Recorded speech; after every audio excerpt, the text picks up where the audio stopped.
দলবদ্ধ হয়ে ইসলামের জ্ঞান লাভ করা, মসজিদে মসজিদে অবস্থান করে আমলের কথা বলা, মানুষের দ্বারে দ্বারে গিয়ে ইসলামের পথে আহ্বান করা এবং সমাজে বাস্তবায়ন করার অনুশীলনের নামই হলো তাবলিগ। তাবলিগের সাথী ভাইদের 3 দিনের সম্মেলনের নাম বিশ্ব ইজতেমা। এখান থেকেই অনেকে ইসলামে জ্ঞান লাভ করে বেরিয়ে পড়েন দেশ বিদেশে দ্বীনি দাওয়াতের জন্য। নানা ইস্যুতে এই মুহূর্তে আলোচনায় ইজতেমা এবং ইজতেমা কেন্দ্রিক 2টি গ্রুপ। চলুন জেনে নেওয়া যাক ইজতেমা এবং ইজতেমাকে বিভক্ত করা 2টি দল সম্পর্কে। 1927 সালে ভারতের উত্তরপ্রদেশে ইসলাম ধর্মের প্রচার ও ইজতেমা শুরু হয়। প্রবর্তন করেন মাওলানা ইলিয়াস রহমতুল্লাহ। 1944 সালে ব্রিটিশ ভারতের অংশ এখনকার পাকিস্তান ও বাংলাদেশেও তাবলিগ শুরু হয়।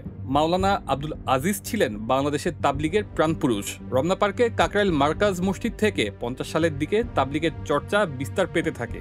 1958 সালে টঙ্গীর তুরাগ তীরে ইজতেমা স্থায়ী রূপ লাভ করে।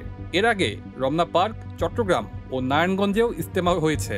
ভারতের মাওলানা সাদ কান্ধলভি ও বাংলাদেশের মাওলানা জোবায়ের এক সময় তারা দুজনে মিলে এদেশে ইজতেমা ও তাবলিগ জামাত পরিচালনা করতেন। মাওলানা সাদ বলেছিলেন, ধর্মীয় শিক্ষা অর্থের বিনিময়ে হওয়া উচিত। তিনি এও বলেছিলেন, মাদ্রাসার ভেতরে শিক্ষক ও ছাত্রদের নামাজ না পড়ে মহল্লায় মসজিদে মসজিদে ঘুরে নামাজ পড়া উচিত।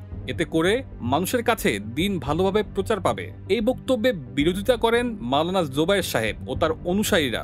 2 ধারায় বিভক্ত হয় তাবলিগ ও ইজতেমা। অনেকে মনে করেন এই বিভক্তির পেছনে রয়েছে রাজনৈতিক ও গোয়েন্দা সংস্থার ইন্ধন। আবার কেউ কেউ মনে করেন হেফাজত ইসলামের আল্লামা শফি ও আল্লামা বাবুনগরী 2 ভাগ হওয়ার প্রভাব ইজতেমার বিভক্তিকে আরও বাড়িয়েছে। এমন পরিস্থিতিতে 2011 সাল থেকে 2 পর্বে অনুষ্ঠিত হচ্ছে টঙ্গীর বিশ্ব ইজতেমা। অনেকে দাবি করেন 2011 সালের আগেও 64 জেলা 2 ভাগে বিভক্ত হয়ে ইজতেমায় অংশ নিত। বলা হয়ে থাকে, হজের পরে মুসলিমদের বৃহৎ ধর্মীয় সম্মেলন হলো টঙ্গীর বিশ্ব ইজতেমা।